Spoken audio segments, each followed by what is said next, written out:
बिस्मिल्लाहिर्रहमानिर्रहीम। Welcome to my next video. आज मैं आपको बताऊंगा कि हम किस तरह अपने जो है एसक्यूएलाइट मैनेजर डेटाबेस है हमारे पास, हम उसको किस तरह डाउनलोड और इंस्टॉल कर सकते हैं। ठीक है, तो जब आप डाउनलोड अपना उसके लिए हमारे पास ये जो एक्सटेंशन है सिंपल एक हमारे पास उसका वो सेटअप है। तो सेटअप बहुत ज़्यादा है, लेकिन हम इसमें क्या करेंगे, सिंपल हमारे पास एसक्यूएलाइट मैनेजर की एक एक्सटेंशन है, लेकिन ये एक्सटेंशन सिर्फ ज़रूरी इस वक्त होगी जब आपके पास अगर कोई ये जिस तरह मेरे पास इधर मोज़िला फायरफॉक्स है, तो आपके पास भी अगर मोज़िला फायरफॉक्स होगा तब ये हमारे पास एक्सटेंशन चलेगी।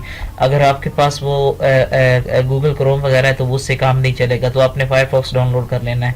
ठीक है, तो सिंपल जब आप ये आ जाएगा तो आपने सिंपल ओपन मेन्यू इधर क्लिक कर लेना है, और इधर उसके बाद आपने एड जोन इधर आपको डिस्प्ले हो रहा है, इस पे आपने क्लिक कर देना है। जब आपको एड जोन पे क्लिक करोगे तो फिर आपको इधर साइड पे एक्सटेंशन पे क्लिक करना है।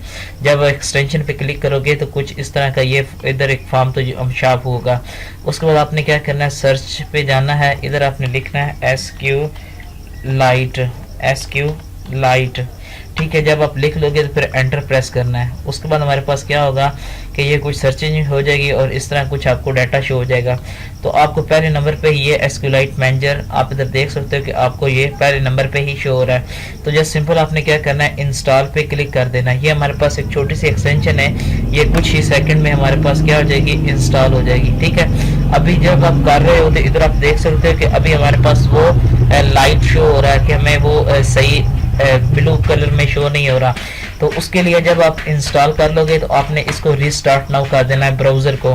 जब आप ब्राउज़र को रिस्टार्ट करोगे तो वो हमारे पास इधर जो है वो हमारे पास एक तो इंस्टॉल हो चुकी होगी, और दूसरी अब आपने क्या करना है कि आपने इस एक्सटेंशन पे जाना है। तो इधर आप देख सकते हैं कि उसका कलर हो चुका है ब्लू।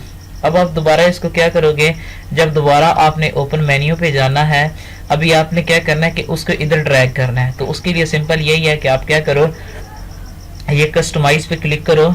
जब आप कस्टमाइज पे क्लिक करोगे तो कुछ इस तरह आपको पेज शो होगा। तो सिंपल आप लोगों ने क्या करना है कि ये जो हमारे पास एसक्यूएलाइट मैनेजर आपको इधर डिस्प्ले हो रहा है, आपने क्या करना है, इसको पकड़ना है, ड्रैग करना है, और इधर जाके क्या करना है, आपने पेस्ट कर देना है। जब आप ये कर लोगे तो फिर आपने क्या करना है, इधर आपको पता चल रहा है कि आपने इधर आपको एग्जिट कस्टमाइज पे क्लिक कर देना है। जब आप एग्जिट कस्टमाइज पे क्लिक करोगे तो वहाँ पे आप दोबारा देख सकते हो कि यहाँ पे हमारे पास जो एसक्यूएलाइट मैनेजर है वो हमें शो हो रहा है। ठीक है, उसके बाद आप लोगों ने क्या करना है, इस पे क्लिक कर लेना है, और इधर आपको पता चल रहा है कि हमारे पास सारे जितने भी बेसिक है वो हमारे पास ऑन हो जाएगा। ठीक है, उसके बाद आप सिंपल क्या करें कि आप डेटाबेस पे क्लिक करें और न्यू डेटाबेस, इधर आप अपना कोई भी डेटाबेस दे दो, ब्लड डोनेशन सिस्टम। ठीक है, उसके बाद ये हमने क्या किया कि अपने डेटाबेस का एक नेम दे दिया। उसके बाद जब आप ओके पे क्लिक करोगे ये हमसे एक लोकेशन मांगेगा कहाँ पे इसको आपने सेव करना है। तो यहाँ पे इसको जस्ट सिंपल क्या करो, इसकी लोकेशन सेट कर दो, और वो हमारे पास क्या होगा, उस लोकेशन पे मैंने इसको डेस्कटॉप पे सेव किया है। तो आप इधर देख सकते हो कि हमारे पास ये जो डेटाबेस है यहाँ पे ये सेव हो चुका है। ठीक है, अब हमने क्या करना है कि अब आप इधर इसके टेबल वगैरह बना सकते हो। ठीक है, आप सबसे पहले क्या करो कि ये वाली जो एक्सटेंशन है वो क्या करो, अपने अंदर डेटाबेस के अंदर डाउनलोड करो और उसको इंस्टॉल करो।